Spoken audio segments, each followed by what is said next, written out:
कोहबर लिखाई गीत।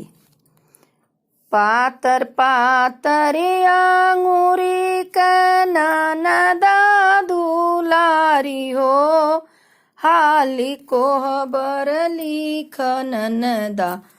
साइत बीतली जाले हो, हाली कोहबर लिख ननदा। बहरे से पापा अइला पूछया रथाई हो, काऊ पवलू नेग बेटी कोहबर कली खाई हो, काऊ पवलू नेग बेटी।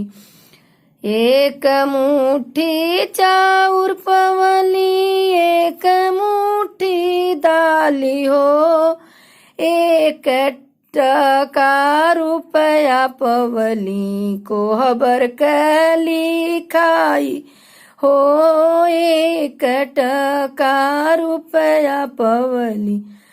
पातर पातरी आंगुरी ननदा दुलारी हो, हाली कोहबर लिख ननदा। साइत बीतली जाले हो, हाली कोहबर लिख ननदा। बहरे से चाचा अइला पूछया रथाई हो, काऊ पवलू नेग बेटी कोहबर कली खाई हो, काऊ पवलू नेग बेटी।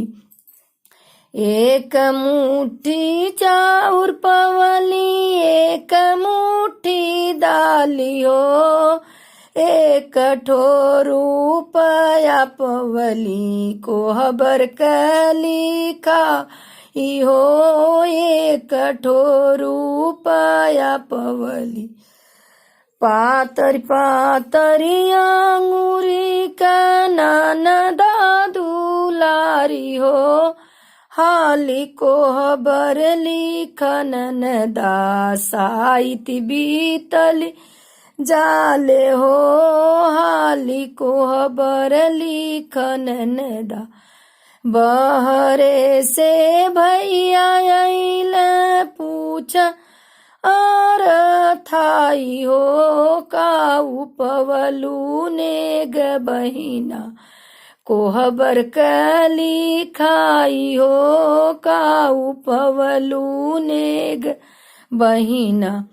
एक मुट्ठी चाउर पवली एक मुट्ठी दाली हो, चारि आना पैसा पवली कोहबर कली खाई हो, चारि आना पैसा पवली।